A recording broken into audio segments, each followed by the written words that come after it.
Chapter 57. The discomposure of spirits which this extraordinary visit threw Elizabeth into, could not be easily overcome, nor could she, for many hours, learn to think of it less than incessantly. Lady Catherine, it appeared, had actually taken the trouble of this journey from Rosings, for the sole purpose of breaking off her supposed engagement with Mr. Darcy. It was a rational scheme, to be sure, but from what the report of their engagement could originate, Elizabeth was at a loss to imagine, till she recollected that his being the intimate friend of Bingley, and her being the sister of Jane, was enough. At a time when the expectation of one wedding made everybody eager for another, to supply the idea. She had not herself forgotten to feel that the marriage of her sister must bring them more frequently together, and her neighbours at Lucas Lodge. Therefore, for through their communication with the Collinses, the report, she concluded, had reached Lady Catherine, had only set that down as almost certain and immediate, which she had looked forward to as possible at some future time. In revolving Lady Catherine's expressions, however, she could not help feeling some uneasiness as to the possible consequence of her persisting in this interference, from what she had said of her resolution to prevent their marriage. It occurred to Elizabeth that she must meditate an application to her nephew, and how he might take a similar representation of the evils attached to a connection with her, she dared not pronounce. She knew not the exact degree of his affection for his aunt, or his dependence on her judgment, but it was natural to suppose that he thought much higher of her ladyship than she could do. And it was certain that, in enumerating the miseries of a marriage with one, whose immediate connections were so unequal to his own, his aunt would address him on his weakest side. With his notions of dignity, he would probably feel that the arguments, which to Elizabeth had appeared weak and ridiculous, contained much good sense and solid reasoning. If he had been wavering before as to what he should do, which had often seemed likely, the advice and entreaty of so near a relation might settle every doubt, and determine him at once to be as happy as dignity unblemished could make him. In that case he would return no more. Lady Catherine might see him in her way through town, and his engagement to Bingley of coming again to Netherfield must give way. If, therefore, an excuse for not keeping his promise should come to his friend within a few days, she added, I shall know how to understand it. I shall then give over every expectation, every wish of his constancy. If he is satisfied with only regretting me, when he might have obtained my affections and hand, I shall soon cease to regret him at all. The surprise of the rest of the family, on hearing who their visitor had been, was very great. But they obligingly satisfied it, with the same kind of supposition which had appeased Mrs. Bennet's curiosity, and Elizabeth was spared from much teasing on the subject. The next morning, as she was going downstairs, she was met by her father, who came out of his library with a letter in his hand. Lizzie, said he, I was going to look for you. Come into my room. She followed him thither, and her curiosity to know what he had to tell her was heightened by the supposition of its being in some manner connected with the letter he held. It suddenly struck her that it might be from Lady Catherine, and she anticipated with dismay all the consequent explanations. She followed her father to the fireplace, and they both sat down. He then said, I have received a letter this morning that has astonished me exceedingly. As it principally concerns yourself, you ought to know its contents. I did not know before that I had 2 daughters on the brink of matrimony. Let me congratulate you on a very important conquest. The color now rushed into Elizabeth's cheeks in the instantaneous conviction of its being a letter from the nephew, instead of the aunt. and she was undetermined whether most to be pleased that he explained himself at all, or offended that his letter was not rather addressed to herself. When her father continued, "You look conscious. Young ladies have great penetration in such matters as these.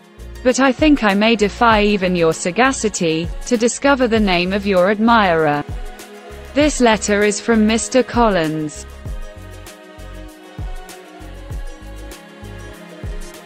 From Mr. Collins. And what can he have to say? Something very much to the purpose, of course. He begins with congratulations on the approaching nuptials of my eldest daughter, of which, it seems, he has been told by some of the good-natured, gossiping Lucases. I shall not sport with your impatience, by reading what he says on that point. What relates to yourself, is as follows. Having thus offered you the sincere congratulations of Mrs. Collins and myself on this happy event, let me now add a short hint on the subject of another, of which we have been advertised by the same authority. Your daughter Elizabeth, it is presumed, will not long bear the name of Bennet, after her elder sister has resigned it. And the chosen partner of her fate may be reasonably looked up to as one of the most illustrious personages in this land. Can you possibly guess, Lizzie, who is meant by this? This young gentleman is blessed, in a peculiar way, with everything the heart of mortal can most desire, splendid property, noble kindred, and extensive patronage. Yet in spite of all these temptations, let me warn my cousin Elizabeth, and yourself, of what evils you may incur by a precipitate closure with this gentleman's proposals, which, of course, you will be inclined to take immediate advantage of. Have you any idea, Lizzie, who this gentleman is? But now it comes out. My motive for cautioning you is as follows. We have reason to imagine that his aunt, Lady Catherine de Bourgh, does not look on the match with a friendly eye. Mr. Darcy, you see, is the man. Now, Lizzie, I think I have surprised you. Could he, or the Lucases, have pitched on any man within the circle of our acquaintance, whose name would have given the lie more effectually to what they related? Mr. Darcy, who never looks at any woman but to see a blemish, and who probably never looked at you in his life.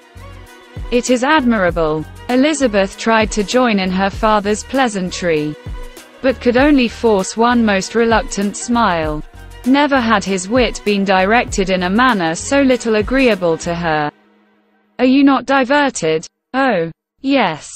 Pray read on. After mentioning the likelihood of this marriage to her ladyship last night, she immediately, with her usual condescension, expressed what she felt on the occasion. When it became apparent, that on the score of some family objections on the part of my cousin, she would never give her consent to what she termed so disgraceful a match, I thought it my duty to give the speediest intelligence of this to my cousin, that she and her noble admirer may be aware of what they are about, and not run hastily into a marriage which has not been properly sanctioned. Mr. Collins moreover adds, I am truly rejoiced that my cousin Lydia's sad business has been so well hushed up, and am only concerned that their living together before the marriage took place should be so generally known. I must not, however, neglect the duties of my station, or refrain from declaring my amazement at hearing that you received the young couple into your house as soon as they were married. It was an encouragement of vice, and had I been the rector of Longbourn, I should very strenuously have opposed it.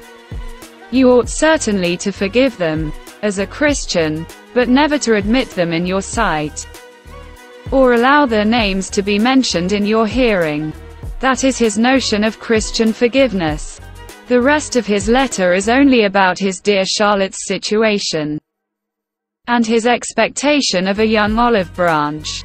But, Lizzie, you look as if you did not enjoy it. You are not going to be missish, I hope, and pretend to be affronted at an idle report. For what do we live, but to make sport for our neighbors, and laugh at them in our turn? Oh, cried Elizabeth, I am excessively diverted. But it is so strange. Yes, that is what makes it amusing. Had they fixed on any other man it would have been nothing but his perfect indifference, and your pointed dislike, make it so delightfully absurd. Much as I abominate writing, I would not give up Mr. Collins's correspondence for any consideration. Nay, when I read a letter of his, I cannot help giving him the preference even over Wickham, much as I value the impudence and hypocrisy of my son-in-law. And pray, Lizzie, what said Lady Catherine about this report? Did she call to refuse her consent? To this question his daughter replied only with a laugh, and as it had been asked without the least suspicion, she was not distressed by his repeating it. Elizabeth had never been more at a loss to make her feelings appear what they were not. It was necessary to laugh, when she would rather have cried. Her father had most cruelly mortified her by what he said of Mr. Darcy's indifference, and she could do nothing but wonder at such a want of penetration, or fear that perhaps, instead of his seeing too little, she might have fancied too much.